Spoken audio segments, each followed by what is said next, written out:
Isa araw habang naglalakad kami ni Kuya Dug sa Pacific Ocean, bigla na lang kami may nakita sa malayo. Saging pala to, tapos ang dami pang bunga. At syempre hindi na kami nagpatumpik-tumpik, pinuntahan agad namin ni Kuya Dugs. Medyo mataas pala yung bunga kaya ako yung kukuha. Kasi si Kuya Dugs kinulang sa weight kaya hindi siya matangkad. At syempre kinuha ko na yung bunga kasi baka maunahan pa kami. At pinagpaplanuhan na namin kung anong iluluto namin dito sa saging. Pero bago yun, hugasan muna namin kasi medyo madumi. Dito kami sa bomba-bomba, di ko alam kung anong tawag dito sa inyo. Pero sa amin bomba-bomba kasi kapag binobomba mo, naglalabas siya ng tubig. Pero wala nang nilalabas na tubig kasi ang bagal ni Kuya Dugs. Kaya ayun, pinalitan ko na lang siya. Pero kahit anong bilis kong pagbobomba, wala pa rin nalabas na tubig. Tignan nyo yung saging, sobrang dumi na kaya kailangan talaga niyang hugasan. Pero ano pa ba magagawa ko? Sobrang bilis ko na magbomba. Pero wala pa rin nalabas na tubig. Tapos nagpapakahirap kami dito ni Kuya Dugs. Meron naman palang gripo. Kaya for today's lesson, maghanap kayo ng ibang paraan. Huwag kayo mag-pick sa isa. Di ba may natutunan kayo sa vlog namin? Kaya ayun, napadali ang buhay namin sa paghugas ng saging. Syempre pagkatapos na hugasan, maghahanda na kami ng kaldero. Kasi yung saging lulutuin pa namin. Kasi nakakasawa na yung saging, miat-miya na kami nakain. Kaya ngayon iibahin namin kung paano namin siya kakainin. Naisipan namin ni Kuya Dugs maglaga ng saging. At sakto, hindi pa kami nakain ni Kuya Dugs ng midnight snack. Syempre paano ba maglaga? Magpapainit ng tubig. At syempre kailangan natin ng saging kasi nilagang saging yung lulutuin namin. Kaya ayun, nilagay ko na yung saging para pakuluin. At syempre di ba kailangan nyo din ng apoy para kumulo. After 30 minutes, hindi pa rin nakulo yung saging namin. Kasi mali pala yung pwesto ng saging, sensitive kasi to. Habang nag-aantay kami ni Kuya Dugs kumulo, nagbe-bedtime muna kami. Kasi ang bilis ng oras kapag nagbe-bedtime kayo. So ayun, pagkatapos namin magbe-bedtime ni Kuya Dugs, hindi pa rin nakulo. Fake news pala yun. Kaya habang nag-aantay kami kumulo, pumunta muna kami sa tindahan. Kasi may bibiling kami dito para sa rekado ng nilagang saging. Tulad ng kamatis, bawang, at sibuyas. Kailangan talaga to kasi sabaw is life ako. So ang nagastos namin sa gulay ay 3 pesos lang. Kasi ganito talaga dito sa Pacific Ocean. So ayun, pagka-uwi namin, nag-ayos na agad si Kuya Dugs. Kasi gagayatin niya na yung mga gulay. Dapat talaga pinong-pino yung mga gayat nyo. Tapos yung sibuyas, pinapaiyak na agad si Kuya Dugs. Kasi daw naalala niya yung ex niya sa sibuyas. Kasi amoy sibuyas daw yung ex niya. So ayan na si Kuya Dugs, tapos na maggayat. At kumukulo na rin yung saging. Kaya nilagyan na ni Kuya Dugs isa-isa yung mga gulay.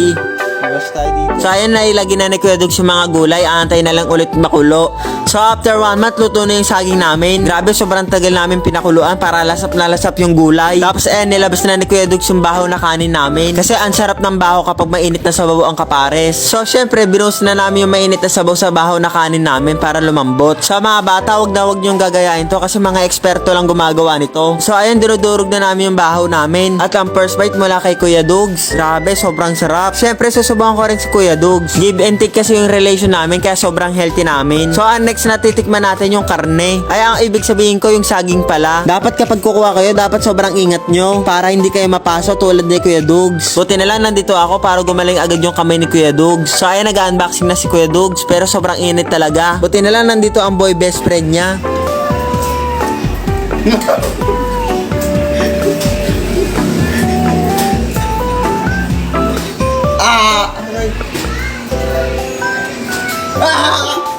Huwag kayo mag-alala doon sa natapong kasi kinain pa rin namin yun.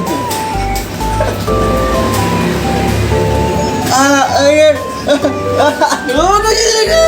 So ito, isusubo sa akin ni Kuya Dugs yung saging. Dapat makain ko to at hindi matapong kasi sasakit yung damdamin niya. Kahit mainit, kakainin ko pa to. Wag lang siya magtampo, sobrang hirap kasi niya suyuin. So syempre, kinain ko talaga yung saging. Tapos ako naman yung magsusubo kasi give and take to. So syempre, hinipan-hipan ko para hindi siya masaktan kapag sinubo. Grabe, ang laking saging sinubo ko sa kanya. Buti na lang sanay siya sa mga malalaki. Mainit pa pala yung saging pero kinain niya pa rin. Kasi alam niya magtatampo ako. Kasi kapag nagtampo ako, mawawalan siya ng boy best friend na mahaba. So tama na yung subuan, kakain na kami kasi hindi pa kami nagtatanghalian. Grabe, sobrang sarap talaga nung sabaw. Parang lasang bulalo pero saging. Grabe nga yung sabaw, sobrang sarap at sobrang creamy. Dito ka mapapasabi na sabaw palang ulam na. So ayan, nilabas na ni Kuya Dugs yung karne. I mean yung saging. Grabe nga yung saging, sobrang init. Hindi namin mahawakan ni Kuya Dugs ng matagal. Pero ayos lang yun kasi kapag may tiyaga, minilagang saging. Kaya guys, nag-uulam ba kayo ng saging? Kasi kami sa sobrang hilig namin sa saging, napaulam kami ng saging. Oy, hindi porket nag-uulam kami ng saging, ibig sabihin wala na kaming pambiling ulam. Oy, mas mahal na kaya ang saging kaysa sa hotdog. So ayan, patapos na kami ni Kuya Dugs kumain at ito na yung huling subo. Ayan, sa sobrang sarap ng ulam namin, wala na tuloy natira. Di ba sobrang sarap ng sinigang na nilagang saging. Oo nga, sinigang na ginataan